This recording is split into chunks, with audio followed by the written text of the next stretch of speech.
Lately, we've been hearing a lot about the upcoming Galaxy S23 Ultra and how it might look very similar to the ongoing S22 Ultra model, particularly around the rear-facing camera array. Recently, we heard a new rumor that has turned our attention to the front of the Galaxy S23 Ultra, and reportedly the upcoming flagship may feature a flat display design or at the very least less curved display edges.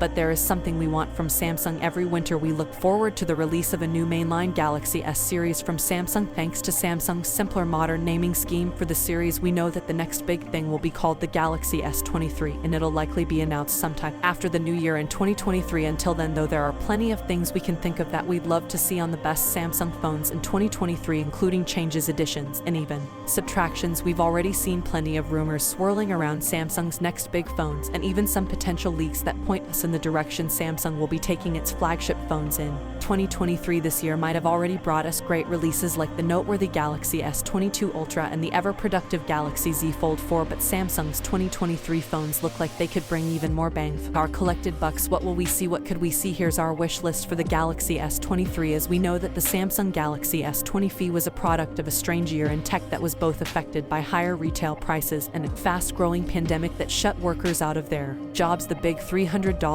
price gap made the product make sense. Having nearly the same specs as the same mainline Galaxy S20 phone only helped matters further. But the Galaxy S21 FE was also a product of the pandemic, and not in the positive way that the Galaxy S20 FE was. It was delayed, often thought canceled, and eventually debuted at nearly the exact same time as the Galaxy S22, nearly 18 months after the S250 came out. To make matters worse, it was only 100 less than the Galaxy S22, despite using 2021's processor, cameras, and horrible haptic motors, and phones like the Google Pixel 6 were 100 less than it. So far, we haven't seen hide nor hair of a Galaxy S22 FE, and Samsung should keep it that way. Instead, Samsung should be focusing on making the Galaxy S and Galaxy S series phones the best in their respective classes. There's really just no room for a Galaxy S2350 series if Samsung isn't willing to significantly slash the price. Small phones don't see a lot of love on Android these days, and while Samsung's smallest Galaxy S22 packs a lot of value in a relatively small package, battery life can leave a lot to be desired. Sure, keeping the phone small means Samsung has to sacrifice some battery capacity, but we've got one suggestion for Samsung here. Then phones are not worth the trade-off. For a long time, phone manufacturers were obsessed with making phones as thin as possible. While this looks cool when you take it out of the box, the truth is that most people stick their phones in a case and hide those felt looks. Furthermore, polls show that people would rather have better battery life on their phones than anything else these days. Over the past 2 or 3 years, we've seen an uptick in the number of phones that use protruding camera lenses or a camera island that keeps the raised portions of the phone more level. But I have a suggestion for Samsung. Instead of making the rest of the phone thinner than the camera hum, which puts the phone off balance and makes it wobbly anyway, how about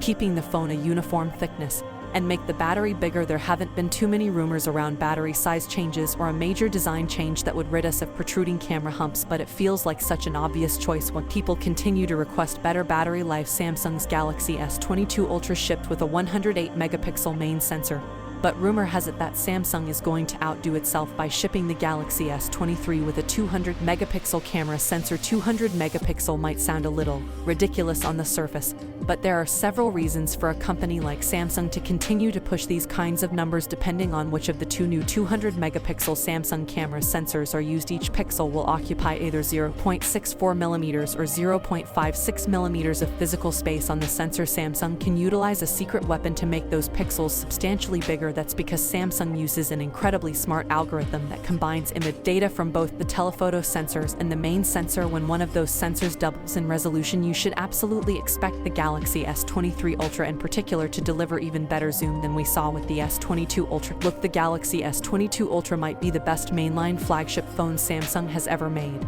including all those Galaxy Note features that fans have loved for years.